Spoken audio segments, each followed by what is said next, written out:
You're listening to an Airwave Media Podcast.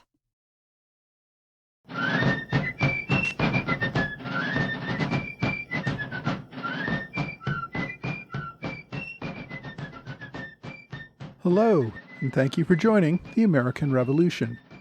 Today, episode 195, The Court-Martials of Generals Lee, St. Clair, and Schuyler. When the Second Continental Congress created the Continental Army in 1775, it appointed Charles Lee as the number 3 commander, behind only George Washington and Artemas Ward. General Ward had been in command of the New England Army prior to this.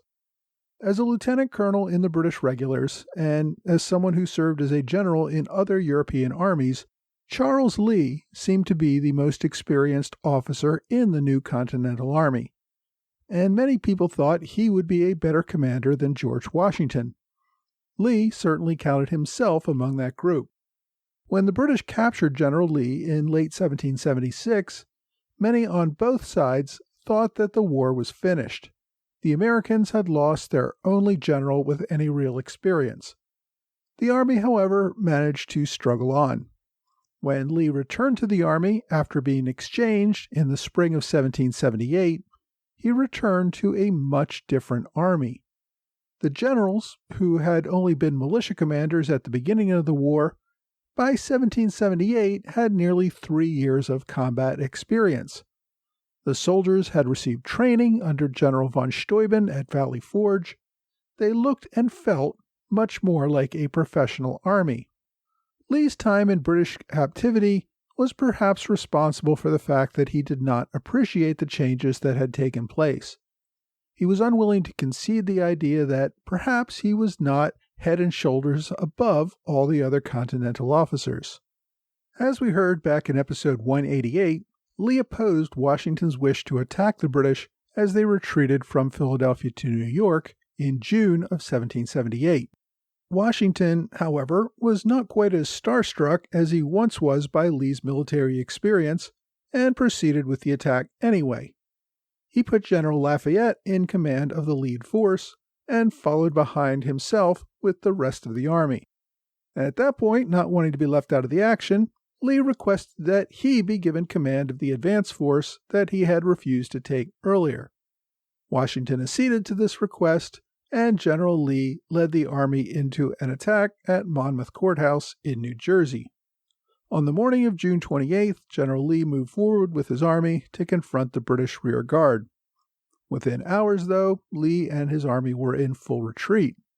General Washington was stunned to see his army running away from what had not even really become a battle yet. The usually imperturbable Washington was, perturbed. He angrily confronted Lee on the field. A stunned Lee said almost nothing. Washington asserted command of the field and battled the British army for the rest of the day. When the fighting ended at Monmouth, Lee had to defend his actions. After a loss in battle, or even poor performance in a winning battle, it was not unusual for officers to face court-martial or at least some sort of inquiry. Major General John Sullivan had recently faced a court-martial and been acquitted for his actions at Brandywine. In many cases, generals requested or even demanded a court-martial in order to dispel lingering doubts or derogatory gossip about their performance. That said, the consequences of a court-martial could be pretty serious. Congress had recently cashiered Major General Adam Stephen for his less-than-stellar performance at Germantown a few months earlier. Some articles of war even called for the death penalty. Although no Continental generals were executed during the war, Admiral John Byng of the British Navy faced a firing squad 20 years prior for his failing to do his utmost before the enemy at Minorca. Lee could have faced similar charges that carried the death penalty. Things, however, did not go that far for him. Lee actually did request court-martial, although I think that was in the heat of the moment. He probably regretted doing so thereafter. Rather than work out the matter with the commander, Lee chose to make the dispute into a contest with Washington to decide who was a better military commander.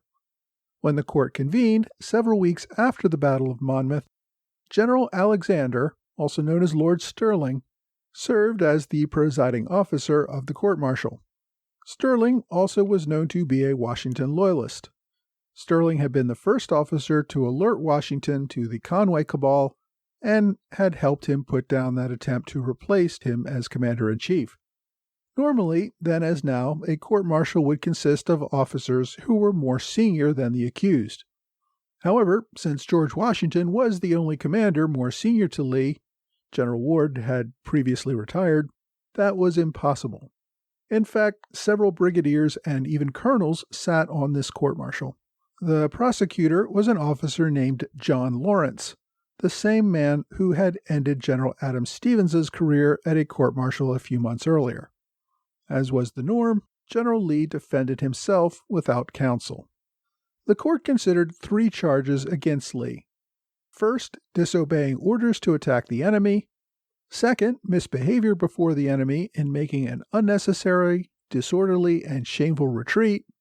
And third, disrespect to the commander-in-chief in 2 letters written after the battle. Lee defended himself reasonably well. The first charge, disobeying orders to attack, seemed to come from the idea that Washington had ordered this attack and that Lee was opposed. Nevertheless, Lee took command, but then failed to make any serious attack after advancing toward the enemy. As a legal charge against him, however, this really couldn't stand.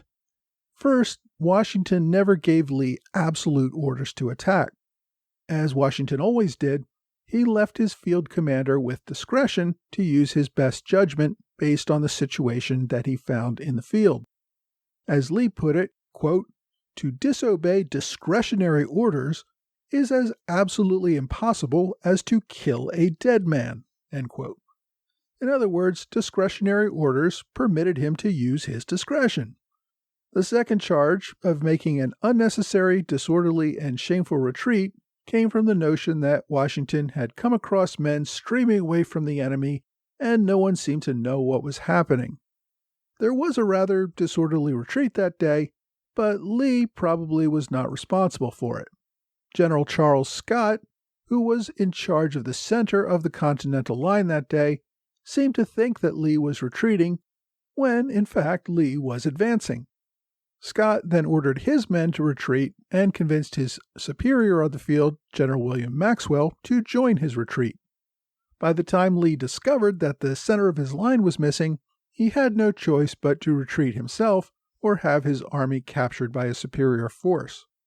The third charge, disrespect to the commander-in-chief, was probably the easiest to prove.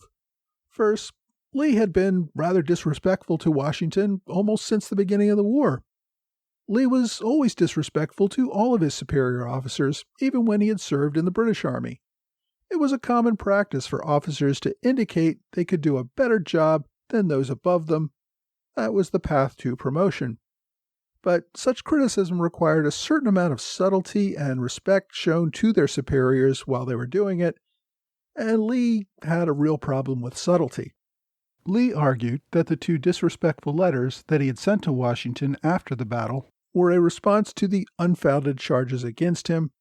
He believed that he had a right to be indignant at the accusations and basically asked for some understanding at his temper tantrum. The trial took several weeks and had to be adjourned and restarted several times as the army moved. It concluded in mid-August with a finding that Lee was guilty on all 3 counts. The court-martial ordered that Lee be suspended from service for 1 year. Experts have noted that the 1-year suspension is rather light given the charges. General Adam Stevens was cashiered for less only a few months earlier. And theoretically, these charges against Lee could have carried the death penalty. Many historians believe that the court found Lee guilty on all 3 charges, mostly out of loyalty to Washington, but that the punishment was really just for the 3rd charge, disrespect of the commander. Since Washington was an interested party to the trial, he did not approve the finding himself. Instead, he forwarded the results to the Continental Congress for approval. A few months later, Congress upheld the conviction and the penalty.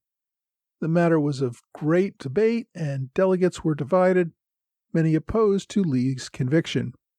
But in the end, Congress opted to back Washington, and Lee returned home to Virginia. In the end, Lee's punishment, and perhaps even the court-martial itself, seemed to be less about Lee's performance at Monmouth and more about his unwillingness to show deference to the commander-in-chief. Washington was still working to solidify his command following the Conway Cabal. He needed to establish his authority over the army. He was still contending with General Horatio Gates. General Conway had only resigned a few months earlier. Washington could not add Lee to his list of opponents among his top commanders. Following the suspension, Lee did not learn his lesson.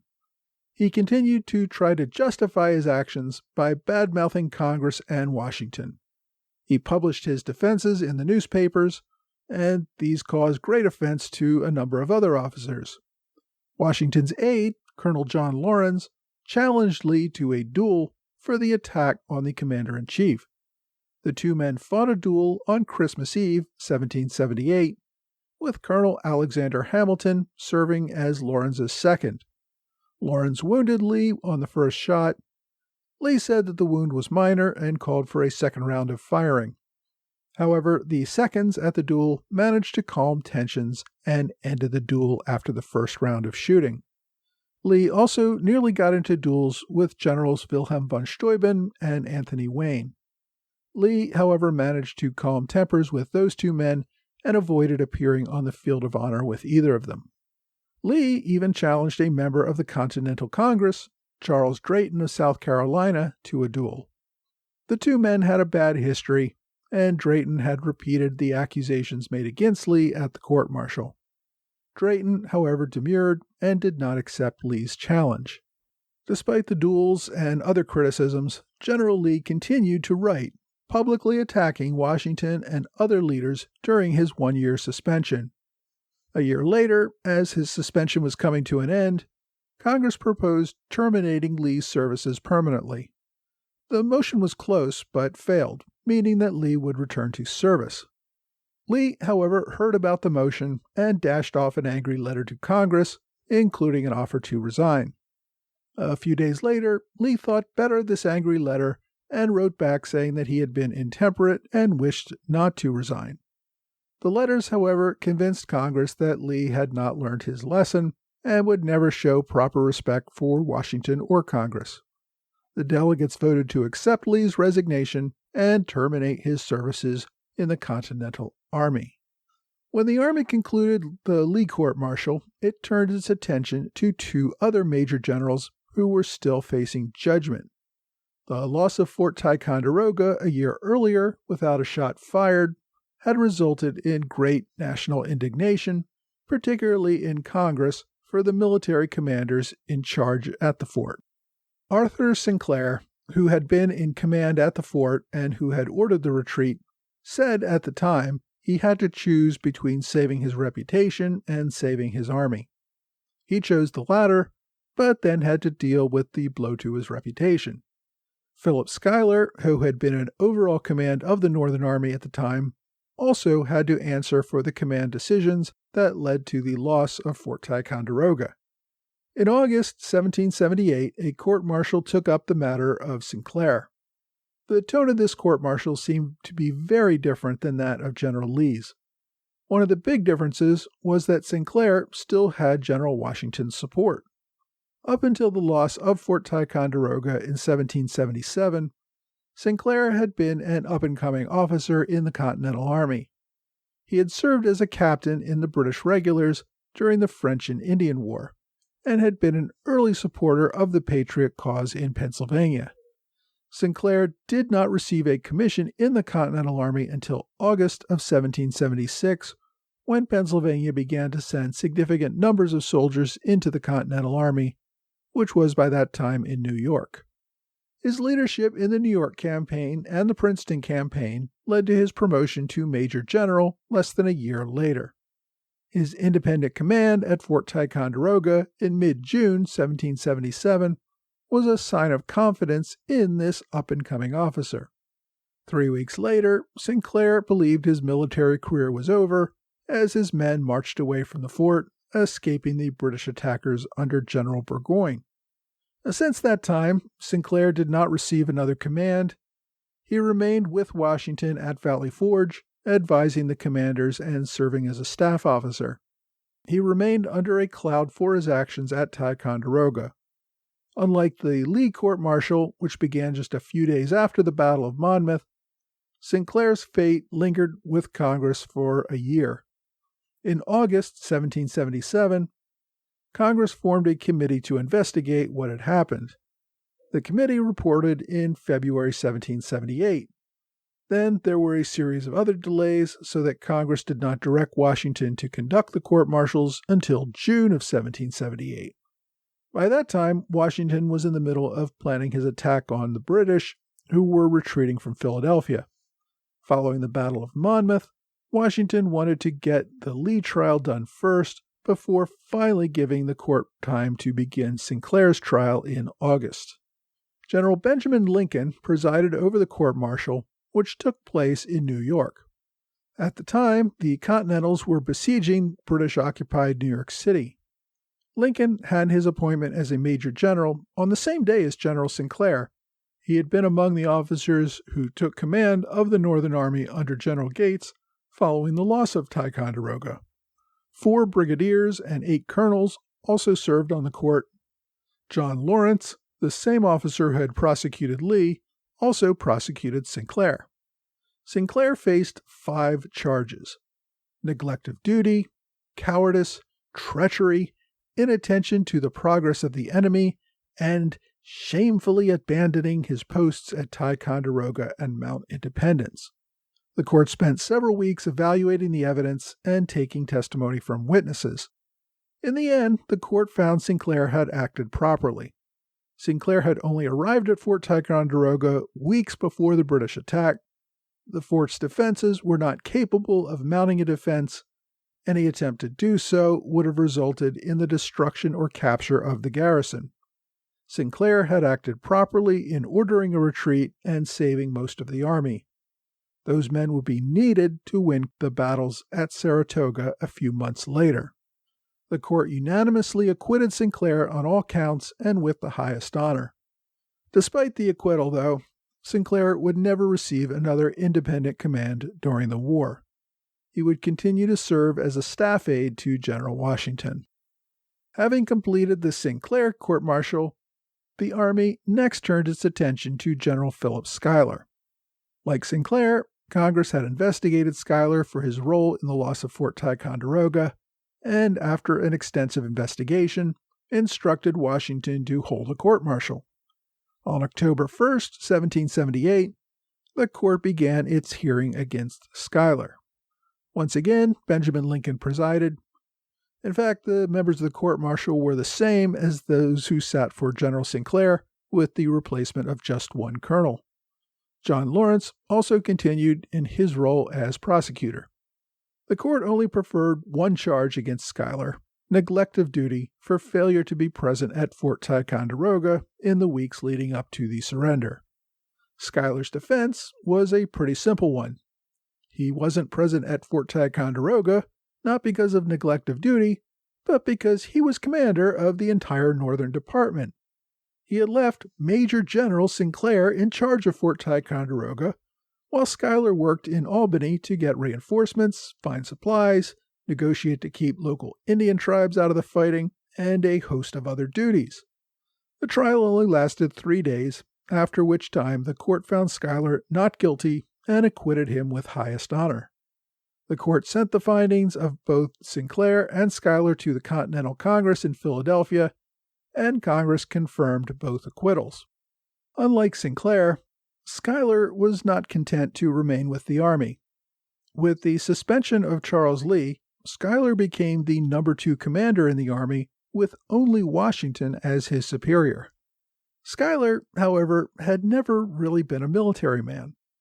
Although he had been a colonel in the New York militia and had served in the French and Indian War, his appointment as one of the Continental Army's first major generals was primarily due to the need to have a prominent New York leader represented in the Army. Schuyler's strengths lay in politics and diplomacy, not in military command. In December 1778, after Congress confirmed his acquittal, Schuyler submitted his resignation. Congress actually rejected that offer of resignation. Several delegates, as well as General Washington personally, encouraged Schuyler to remain in the Army.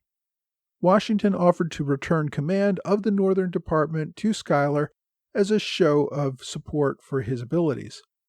But Schuyler was insistent. Finally, in April of 1779, Congress accepted his resignation. While charges were still pending against him, New York had voted to send Schuyler back to the Continental Congress, where he had served prior to his military appointment. Following his acquittal, Schuyler accepted his seat and traveled to Philadelphia to serve as a delegate. Around this same time, the Army lost another major general. Thomas Mifflin, who had been caught up in the Conway cabal, decided to resign. Mifflin had been quartermaster and then served on the Board of War with General Gates in his attempt to usurp command authority from Washington.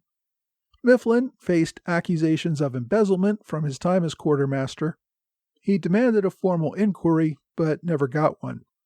Finally, in February 1779, Mifflin also resigned his commission, and like Schuyler, he would continue with his career in politics.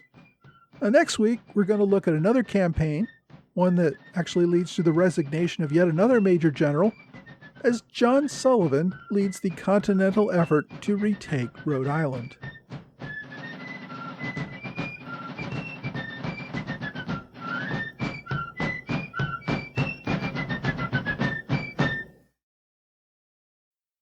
Hi, thanks for joining the American Revolution Podcast After Show. Thanks to Trey Nance, George Davis, Lewis White, and Robert Hunter for support of this podcast at the Alexander Hamilton Club level on Patreon. I also want to thank Christopher Eaker and Pete Waddell, aka Baron DeKalb, for joining the Privy Council last month, and to Brian Short for joining as a standard bearer. All of you will be receiving your first flag magnet this month. Also thanks to Patreon Minutemen, Stephen Lowe, Marilyn Robarts, and Chris Busto, and Sons of Liberty Edward Franks and Robert Cook, who all joined last month. And, of course, thanks to everyone who supports this podcast for as little as $2 a month on Patreon. Your support really helps to cover my costs and makes it possible for this podcast to continue. Now, this week we covered the court-martials of 3 major generals and the resignation of a 4th, all of which took place within a few weeks of each other. With the conclusion of these events, 3 of the 4 major generals who were appointed at the beginning of the war were now gone. The 4th, Israel Putnam of Connecticut, had already kind of been pushed aside to inconsequential duty, and he would suffer a stroke later in 1779, which would completely take him out of service as well. Now, that left General Horatio Gates as the number 2 commander in the Continental Army, behind only George Washington. And since he and Washington didn't really get along after the Conway cabal, or perhaps even before it, it was an uncomfortable situation. In fact, of the 11 major generals who were commissioned before 1777, only Gates, William Heath, and Nathaniel Greene would still be serving at the end of the war. Gates, of course, would later get a Southern command and fight the Battle of Camden later in the war, only to embarrass himself terribly. Yeah, we'll get to that at some point. General Heath, by 1779, had pretty much been banished to logistical and support roles and would not participate in combat again. So, of that most senior group of major generals, only Nathaniel Greene would finish the war with a reputation as a good general. Oh, this, I guess, shouldn't be terribly surprising. The Continental Army, especially at the beginning, had to rely on largely untested top commanders. Some would prove their worth, but of course many would not. There were inevitably going to be changes as different generals proved their value. Removing generals who did not make the grade was not always easy. Many had received their appointments for political reasons, and removing them could create political problems. We see some, like Schuyler, willing to resign and go back to political positions where they felt their skills were better suited. Others, like Sinclair, accepted more administrative roles and did what they could to support the cause in the Army without holding a field command. Still others had to be pushed out of the Army, Lee, of course, was probably the most prominent, but not the only one. I'm surprised Gates never got pushed out, especially after Camden. Adam Stephen was rather unceremoniously dumped, and still other generals like General Mifflin, de Fermoy, or Conway resigned after the support of their commander in Congress had pretty much dried up. Now, of course, I'm just talking about generals. These sorts of things happen all through the officer corps. War tests leaders. Some pass the tests and others don't. The Army must act accordingly in order to keep the war effort on track. Now, court-martials were an important tool in all of this. They not only provided a way to remove an officer who had lost the faith of the commanders and who would not resign, but they also provided a forum for the officers to justify their actions and often explain why a loss on the battlefield was the only option or the best option given the circumstances. Because of General Lee's rank and the leadership implications, his court-martial was probably the most notable and consequential court-martial of the war. General Lee, as I've mentioned before, would retire to his plantation in Virginia and would die rather suddenly in Philadelphia before a final peace treaty with Britain was signed. There are lots of great biographies about Lee, but if you want to read a book specifically about his court-martial, my book recommendation this week is George Washington's Nemesis, The Outrageous Treason and Unfair Court-Martial of Major General Charles Lee During the Revolutionary War by Christian McBurney. If this book sounds familiar to you, it's because I interviewed the author shortly after the release of this book last year. I don't make book recommendations as such during special interview episodes, so I guess this one was still available to make a recommendation of the week. The book focuses on Lee's court-martial. As you might guess from the title, it makes the argument that Lee was not really guilty of the charges against him. Now, McBurney is a lawyer from Washington, D.C. He's also a member of the American Revolution Roundtable and has written many other books and articles about the Revolution. I've recommended one of his earlier books, Kidnapping the Enemy, about the capture of British General Richard Prescott, who was used to exchange for General Lee. In the book, George Washington's Nemesis, McBurney gives a brief background on Lee, looks at some of his, shall we say, questionable activities while a prisoner of war, and then his performance at Monmouth and the ensuing court-martial. The book is just under 300 pages, not counting notes and index, plenty of room to dive deeply into these issues. If you haven't gotten it yet, I heartily recommend it. If you want to read more details about any of the three court-martials that I discussed this week, there are also links to more detailed records about each of the cases on my blog episode for this week. If you just go to blog.amrevpodcast.com and look up this week's episode, the further reading section at the bottom contains a list of all these links. My online recommendation, though, is going to a biography of one of the other generals I discussed this week. It's called The Life of General Philip Schuyler, 1733 to 1804, by Bayard Tuckerman. General Schuyler is a largely overlooked general who has been getting some attention lately due to his relationship with Alexander Hamilton. Schuyler's daughter, of course, married Hamilton. The author of the Schuyler biography, Bayard Tuckerman, wrote a number of historical books, including one about Lafayette.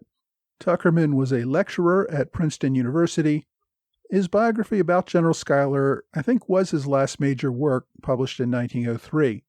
Because it is in the public domain, it is available for free online at archive.org as a downloadable ebook.